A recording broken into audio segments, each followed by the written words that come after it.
Hey, what's up guys? Joker here. Today we're going to be kicking off 2017 with a set of benchmarks running through on DirectX 11 and DirectX 12 using the AMD RX 480 and the NVIDIA GTX 1060. I wanted to go through as many games as I possibly could that had both DX11 as well as DX12. I did end up leaving out Battlefield 1. It was a game that I really wanted to test, but unfortunately every time I tried to launch that game in DirectX 12, it would just crash as soon as it started to open up, so it just was not a game that I could test. So we ended up going through on the likes of Hitman, Rise of the Tomb Raider, Deus Ex, and Tom Clancy's The Division, which recently got its big DX12 update. I saw a lot of you guys in the recent heads-up showdowns with the games of 2016 asking about the testing in Division on DX12, so I was like, all right, well, we're going to go ahead and do that, but we're going to include some other games in our testing in here as well. You'll be seeing some side-by-side comparisons as these benchmarks go through, running through on the different graphics cards, and also based on your feedback. If you remember in the previous videos, I was running these cards at the stock reference settings. Well, today I put these cards up to the highest overclock that I was able to get along inside my system with the i7 6800K and 32 gigabytes of RAM. So for the NVIDIA GTX 1060, I ended up putting an additional 200 megahertz on the core, and it regularly topped out at around 2050 megahertz, but you will see sometimes it actually does go above that. These Pascal cards generally will kind of sit there around 2050, but when it has the additional headroom to boost, they'll kick up to maybe as high as 2100 in some circumstances. I've seen that consistently through all of the Pascal GPUs, so that is what we are seeing here as well. And I did put an additional 300 megahertz onto the memory, and I had the power limit boosted all the way to the maximum as far as the slider would go to the right. And on the AMD RX 480, which is the MSI card, actually, it's the MSI aftermarket gaming card, I went ahead and threw an additional 100 megahertz to the core and 150 on the memory. So that effectively brought us up to 2150 megahertz for the memory and 1400 megahertz on the core, and that's what we were running at here through all of the benchmarks. Starting off, we guys saw Hitman there, and we'll be going in through Division, followed by the other titles that we're going to be doing here. But I also have the average and the minimum frame rates that we're going to go over here on these particular titles.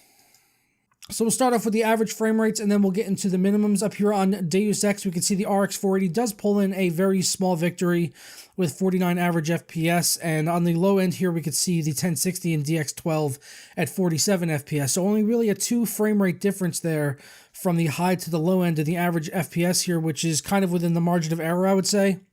So, I mean, in DX12 on this particular title, it's close enough to almost call it a tie, with the RX 480 pulling out just a very slight and small victory.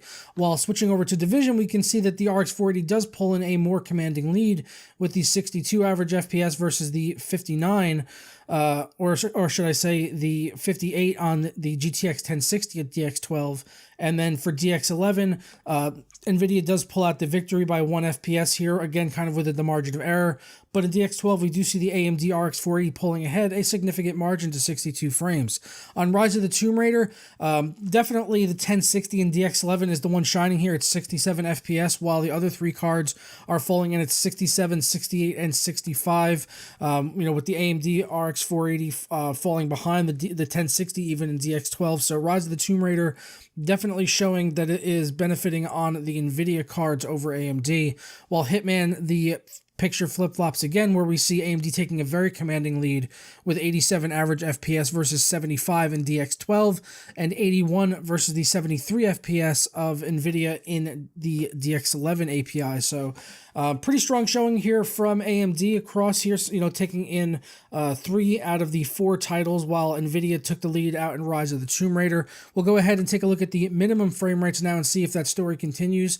In Deus Ex, we could see that there was a 3-way tie at least in the DX12 and DX11 for the GTX 1060.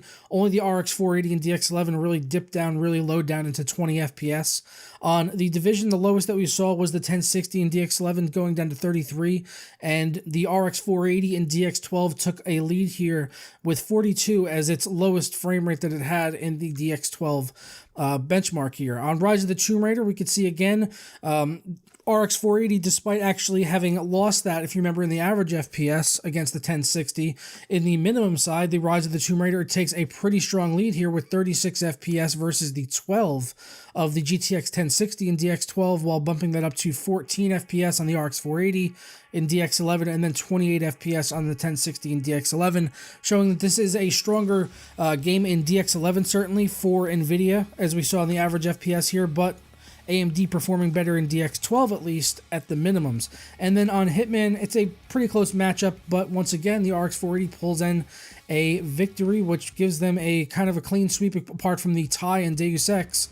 The other games tested here gives them a clean sweep in the minimums, while we did see a bit of a flip-flop over in the averages. I would say this is a pretty strong showing for both sides, but probably I would say the RX 480 got the slight edge here, at least as it pertains to the benchmarks that we ran here in the averages and the minimums and all that taking into account. So it's going to be interesting to keep testing DX12 and DX11 as more titles become available throughout 2017. This is really, kind of all we really have for now, apart from BF1, like I mentioned, and I guess Ashes of the Singularity, but I really don't like testing that because it's kind of just a benchmark, even though some people may actually play it out there.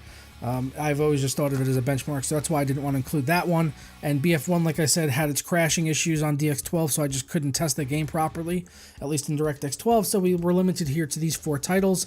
But I would definitely be interested to see your thoughts down in the comments below on the averages and the minimum frame rates here. Certainly a different type of discussion that we usually do here, just kind of covering the averages. A lot of people were asking for the minimum, so we're going to go ahead and bump it up in 2017 and get some of these minimums out there as well, so we could start talking about all of those juicy numbers on our GPU benchmark. So don't forget to go ahead and hit the subscribe and the like button if you enjoyed this video, and until the next video, I will catch you guys next time. Ta-ra.